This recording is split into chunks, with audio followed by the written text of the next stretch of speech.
For nearly 100 years, Kodak led the photograph business. It was a success story. George Eastman, he founded the company called the Eastman Kodak Company in 1888.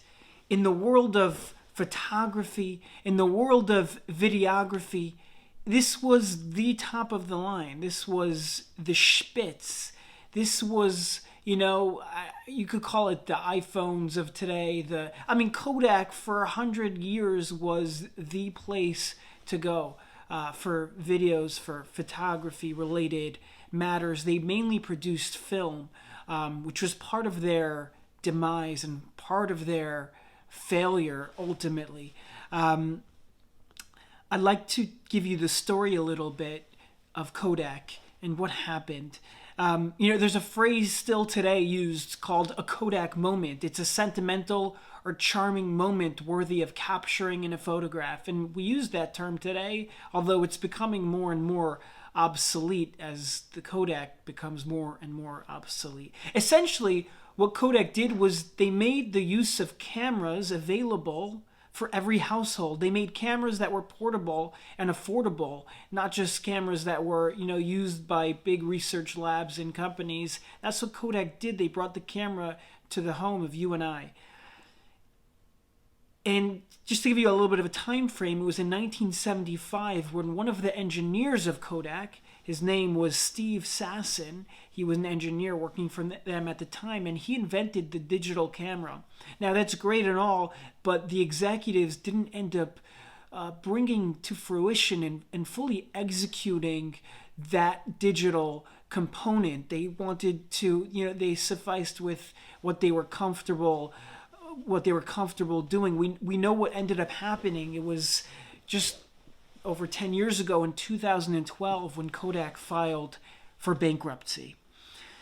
The company as a whole failed to look at the needs of the growing technological world. They suffered from myopia or nearsightedness, failing to see beyond the here and the now, focusing on their previous success as opposed to mapping out a plan for future growth and development. Kodak became a company of complacency. According to the strategy story, Kodak's story of failure is a perfect case study when management fails to recognize the change in industry due to its delusion of success. It missed the rise of new digital technologies. It was overconfident, over-optimistic, and didn't make the necessary changes to become a leading force in the digital arena.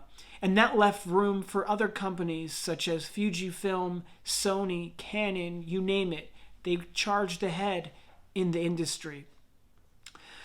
Bill Gates once said, fascinating, quote, "Success today requires the agility and drive to constantly rethink, reinvigorate, react, and reinvent." What a beautiful quote. We often hear the term complacency, but what does it actually mean? And I saw a simple yet really fundamental understanding in complacency. Complacency, in simple terms, is unhealthy satisfaction, where current comfort trumps future progress and growth. An unhealthy dose of satisfaction. The executives at Kodak were riding on a market share close to 80% in the US and 50% globally in their industry at the time. And it affirmed their status as accomplished executives. They had money, they had wealth, that's the same thing. They were success, they were a success. According to Axiom Strategic Consulting, the best method to battle against complacency, which as we saw is unhealthy satisfaction, is to do the exact opposite, is to live with healthy dissatisfaction.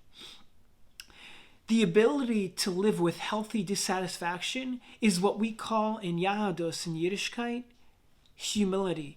Humility doesn't mean thinking less of yourself. It means to think of yourself less. Be willing to grow. Realize there's more to do. Innovate, evolve, become, strive, grow. Of course, we need to put on the brakes sometimes. Of course, we need to learn how to pause and celebrate the battles along the way.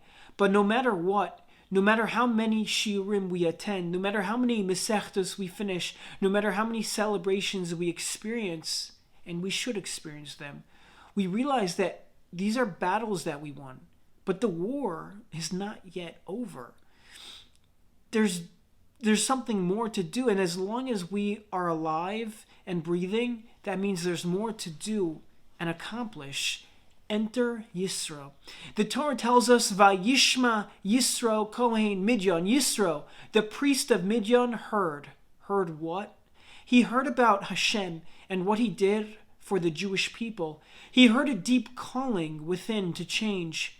He heard that despite his life of idol worship and physicality, there's something more out there. It would have been very easy for Yisro to say, hey, I'm the CEO. I'm the top of the top. I'm a chief executive. I'm a Kohen Midyan. I made it and I'm done. But no, Yisro, despite his title, did not feel entitled. Despite his title, he didn't feel complacent. Rather, he had a healthy dissatisfaction, what we call humility. There must be more to life. There must be more to my life. There must be more to me. And ironically, the very name Yisro, when rearranged, spells the word Yoser, which means more. His very name means more. You see, there's a powerful message here. When we change, when we develop, when we innovate, and when we grow, it's not pshat that we are becoming someone or something else. Pshat is that we are becoming more of us. We are becoming more of our actual true selves. The more we do, the more we add on, the more we accomplish, the more we become ourselves. Change is not becoming new, it's becoming more of me.